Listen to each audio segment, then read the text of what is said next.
Hi everybody. Today I want to talk about communication and why I think this is one of the areas that we all lack the most. And I had one of these aha moments last year when I was doing a coaching course, and I think we all know that we see the world differently, we perceive it differently, but it kind of got me really through some exercises that we did, how differently actually we see the world. So if you look at the tree, I guess what we see is kind of similar, but what we associate and what emotion a tree invokes in us might be very different. Some might think of relaxing in the nature, some might have great childhood memories, and others might have a terrible memory that they lost a friend who was pushed down from a tree and died. So what everything we look at, though I think we also see it differently and process it differently, it also evokes different emotion, and the same applies to language. So when you talk about something, you have a certain picture in your mind. You talk about your school days, but school for you might have been something amazingly beautiful, while for others it might have been a horror. So when you talk about school, in some people, for you it might be something positive, while in others it evokes negative emotions. So if you take that, and additionally that everything kind of the way basically we get bombarded with 2 billion bits of information every moment, and your brain, and I think I talked about this already in another video, your brain basically only processes 200, so it filters basically out all the 1.9999 billion others. And how that selection process works is individual to you, specific to you, and then you consciously only have 8 or so that you perceive, that you're aware of. And that kind of explains why reality, you think you see when you look out a complete picture, but in fact, everything you see is kind of, your brain puts it together in a certain way, and that way is different for everybody else. So that was a long introduction to what I'm trying to get to, is like when you communicate, you think you say something, but another person might hear something very different. So that's why it's very important to, if you want to get across what you want to get across, and I think that's why we communicate in the first place, you want to be very clear about what you try to say, and you want to make sure that the other person understands what you're saying. And that's why it's very important how the other person might understand it, and then kind of say it in a language that that person understands. So when we talk between the lines and all of that, and it's about important matters, I think this is really wrong and bad, because you don't get across what you want to get across. And I think ultimately a lot of the problems in the world, like be it a fight, misunderstandings, even wars, they're part of it is because of bad communication, and because of people look at the same thing very differently.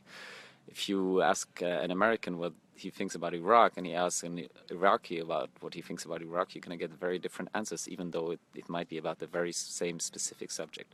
Anyway, I don't want to talk so much about perception. That's maybe for another talk, but what I basically try to say is that, first of all, communicate clearly, in a sense of that it's not to be misunderstood what you're talking about, and also communicate in the first place. I think we talk way too little about what we think, is that we assume, we do a lot of implicit communication, where we think other people think they know what we mean even without saying us, and that's wrong. We should explicitly say when we think something and we want to get that across. So it's both about talking more about relevant stuff, obviously, and talking in a language that everybody understands. And I want to kind of close with mentioning a book that I might have mentioned before. It's called The Four Agreements. It's a very basic, very simple, but also very fundamental book. And basically, you got to read it. I cannot summarize it in 1 minute, but the four agreements are: be impeccable with your word, don't make any assumptions, don't take anything personal, and always try your best.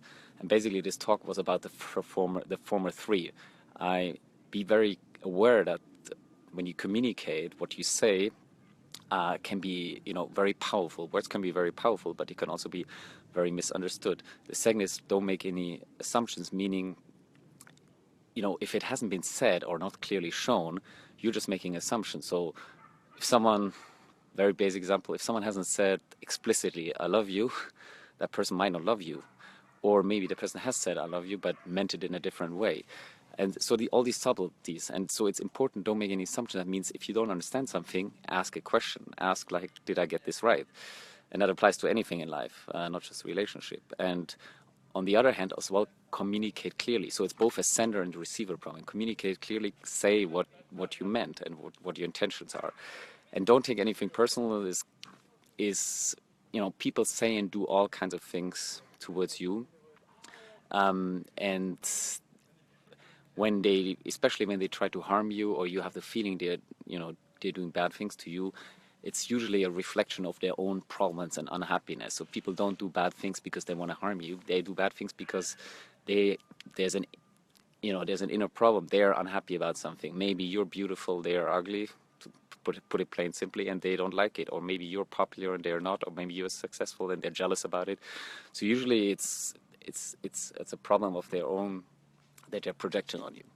I think I went slightly off topic, but I think the point came across why communication is key, and I think we all can do a much, much better job. And there's certain exercises, and I might talk about this in another video, you can do which make you so blatantly aware of how different people perceive the world and think about it.